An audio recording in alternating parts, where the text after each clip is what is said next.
I'm a total Chillennium fan, much like everyone else. I like the newer games, but I don't mind playing the classics. I don't think I've ever played glitchy or hacked games before, though. I don't think I want to play any after the experience I had. Now let me tell you, it all started on a nice summer afternoon. I whimsically ventured into a local garage sale. They had a lot of neat and silly little things, until I noticed, out of my peripheral vision, that the woman who must have owned the garage sale put something on the table and left. I put down whatever it was that I was looking at. I think it was a vintage Gerber Hankscraft air moisturizer cool vapor humidifier with a 1 3/5 gallon capacity, a low, medium, and high flow regulator, a 360-degree directional nozzle able to produce cool vapor for up to 8 hours, and adds moisture to dry indoor air, and ran over to check out what it was. The only thing on that table was an old Chillennium game for the NES and a note. I chuckled. Classic. I looked at the note first and realized it was from an anonymous person. Now I knew that because it said anonymous on it. Though what was weird is how it looked. It looked badly written and scratchy and somewhat difficult to read, as if this person had a hard time writing it down and did it in a hurry. It also had a massive dripping blood print on it. Gross. This is what it said. Marguerite, I can't take it anymore. I had to get rid of this thing somehow before it was too late. Don't play the game. It's what he wants. Just destroy it. Also, it totally contains this year's Chillennium theme. But seriously, don't play it. No matter how much the theme entices you, it must be destroyed, Marguerite. Anonymous. Well, that was certainly weird. Even though this person is anonymous and probably knows exactly what they're talking about, I didn't do what was asked of Marguerite here because last time I checked, I'm not Marguerite. That's Marguerite. And besides, if Marguerite didn't think it was actually dangerous, she wouldn't have placed it on the table so conspicuously. I didn't think that a simple gaming cartridge would do anything bad to someone. After all, it's just a game, right?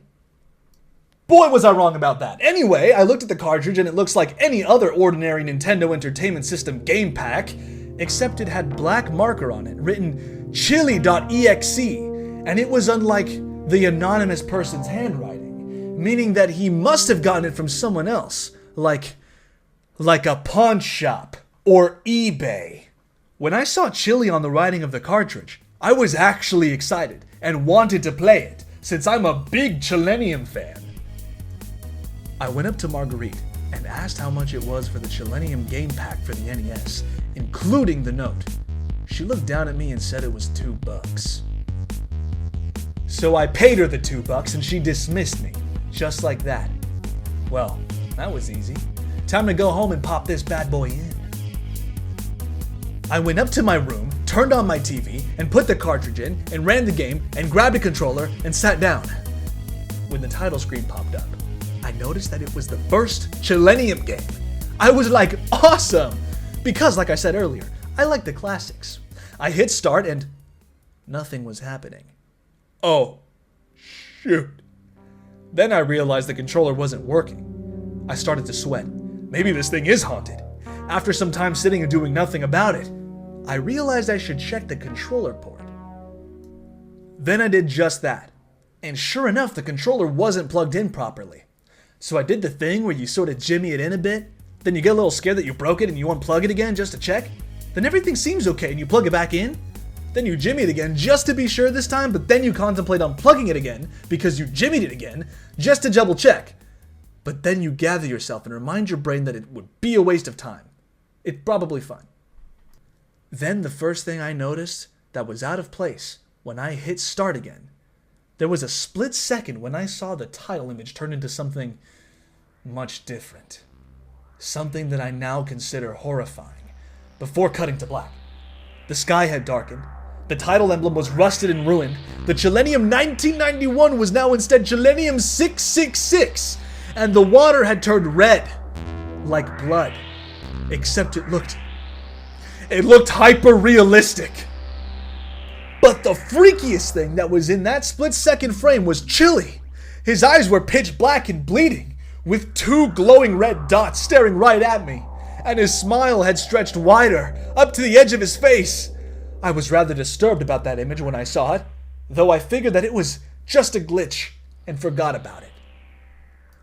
After it cut to black, it stayed like that for about 10 seconds or so.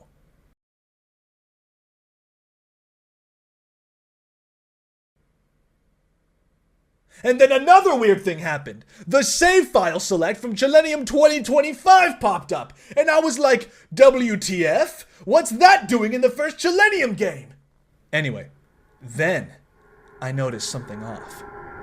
The music was that creepy Caverns of Winter music from Earthbound, only it was extended, and seemed to have been in reverse, and pitch shifted into C major, and using the Acoustic Factory preset from the reverb settings in Audacity.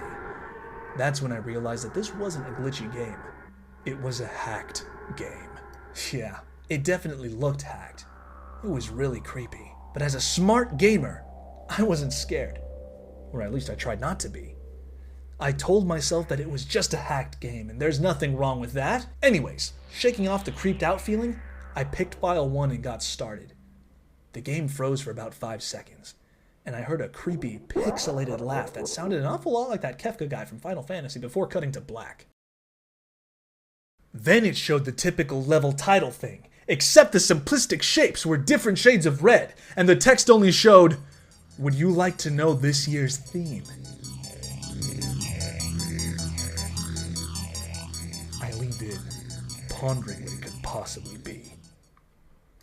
Yeah, I knew this was stupid.